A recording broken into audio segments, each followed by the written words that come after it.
tumpeng atau nasi tumpeng adalah makanan yang begitu legendaris, kaya akan sejarah dan makna, ya. Karena sudah turun-temurun dari zaman dulu sampai sekarang masih ada nasi tumpeng ini, ya. Begitu juga dengan nasi tumpeng Sunda, ya. Nasi tumpeng Sunda ini dibuat secara khusus dengan peraturan yang khusus pula, sebagai syarat pelengkap kebudayaan, ya. Nasi tumpeng ini sebagai ajaran masyarakat dalam bentuk makanan, ya. Jadi segala macam yang ada di dalam nasi tumpeng itu bukan bahasa lisan atau bahasa tulisan, tapi merupakan bahasa rupa dan bentuk yang begitu banyak makna dan banyak cerita, ya. Karena dari awal pembuatan sampai ke penyajian itu harus sesuai dengan peraturan yang ada. Karena membuat nasi tumpeng ini beda peraturan, ada aturan khusus yang harus ditaati. Tidak hanya membuatnya, peralatan masaknya pun punya arti. Peralatan masak nasi tumpeng ini sebagai peringatan buat kita bahwa kita hidup di wilayah gunung berapi yang harus kita lestarikan alamnya agar tidak terjadi bencana.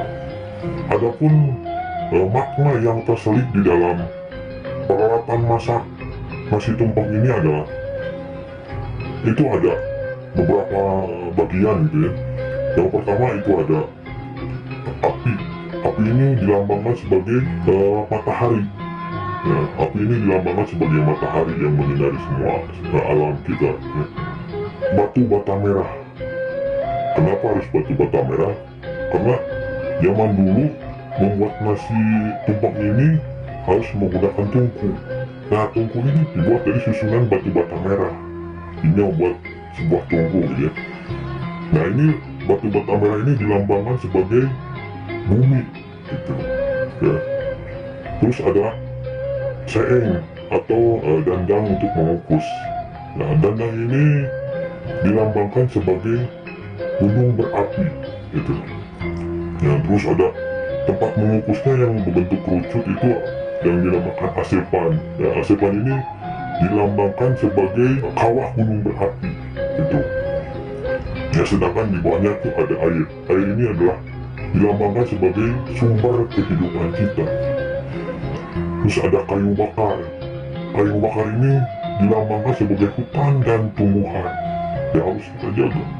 Nah, terus ada juga nasi, ya. Nasinya sendiri itu melambangkan kesuburan dan kemakmuran. Pengolahan nasi tumpeng ini hanya boleh dilakukan oleh wanita dewasa yang suci.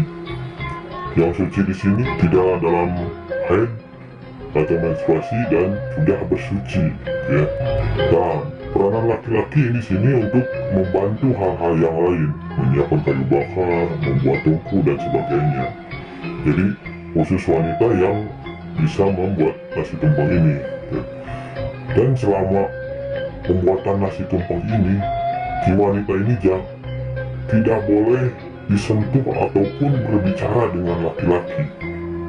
Maksudnya adalah kesucian yang terkandung dalam pembuatan nasi tumpeng ini adalah diibaratkan sebagai seorang ibu pertiwi yang sedang menata kehidupannya, khususnya itu kemakmuran, kesuburan, kejayaan untuk putra-putri ibu pertiwi. Jadi kalau zaman sekarang kan sudah tidak dipakai hal-hal seperti itu, gitu. Untuk api tungkunya pun ada waktu khusus untuk menyalakannya, ya. Api tungku ini dinyalakan bertepatan dengan terbitnya matahari di pagi hari, ya. Di pas terbit matahari baru bisa menyalakan tungku ini. Kenapa? Karena ini sebagai ungkapan rasa terima kasih, ya, atas anugerah yang Tuhan berikan karena memulai hidup dengan penuh cahaya. Ketika dandang atau seeng sudah ditempatkan di atas perapian, wanita ini mulai menata yang namanya nyiru atau tampah yang berbentuk lingkaran, ya, yang biasanya terbuat dari anyaman bambu, ya, yang akan yang akan nanti dijadikan alas untuk nasi tumpengnya ya. Nyiru ini dilambangkan sebagai matahari ya, atau Sang Hyang Manon atau Sang Hyang Tunggal. Untuk pinggiran nyiru ini diberi daun pisang mangala yang sudah dibentuk segitiga ya, dirangkaikan dan disambungkan dengan tusuk lidi yang terbuat dari lidi pohon kawung. Nah, daun pisang ini yang melingkar mengelilingi nyiru ini berlambanglah sinar matahari ya. Yang jadi pertanyaannya, kenapa harus daun pisang mangala gitu ya? Daun pisang mangala ini adalah yang menyampaikan hukum ya, yang berkuasa atas hukum lah gitu istilahnya. Dan kenapa harus menggunakan lidi pohon kawung gitu ya? Karena kawung ini melambangkan sang suwung atau yang maha kuasa. Jadi tidak sembarangan harus menggunakan apa gitu. Nah, sekarang kan pakai hektar gitu ya, tapi tidak ada nilai filosofi yang terkandung di dalam itu. Sangu tumpeng yang berwarna kuning ini melambangkan keagungan Gunung Sunda. Istilah menurut orang tua, membicarakan nasi tumpeng sama saja dengan membicarakan orang Sunda gitu ya. Jadi di mana ada nasi tumpeng, itulah orang Sunda gitu sih. Intinya maknanya seperti itu. Karena Sunda itu matahari gitu ya, maka dari itu penyusunan nasi tumpeng harus mengikuti pola cahaya gitu. Jadi harus disusun sesuai dengan peraturan nilai waktu gitu. Ya, nilai waktu ini dibagi 5 gitu ya, ada 5 nilai waktu. Yang pertama ada purwa. Purwa ini menghadap timur, itu yang berisi ayam bakakak ya. Itu biasanya ayamnya ayam kampung gitu ya, yang dipakai ayam kampung. Yang kedua ada daksina, menghadap ke arah selatan, berisi unsur-unsur pertanian ya, mungkin ada lalapan di situ, timun lah gitu, ada kol gitu ya, itu yang dari pertanian. Nah, yang ketiga adalah pasima yang menghadap ke barat ya.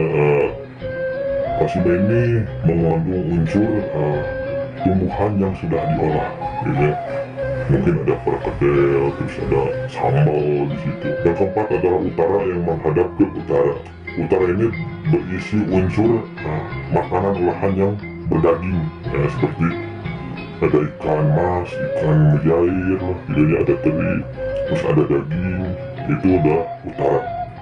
Yang kelima adalah Madya, ini adalah pusat yang itu tempat nasi kuning yang berbentuk gunung yang ditempatkan tepat di tengah gitu ya, yang atasnya diberi telur ayam kampung ya, yang sebagai suku manik Astagina atau pusatnya.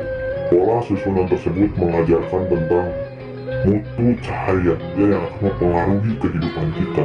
Jadi dulu membuat sesuatu harus sesuai dengan aturan yang ada, tidak boleh dilanggar, karena salah satu saja dilanggar maknanya akan hilang.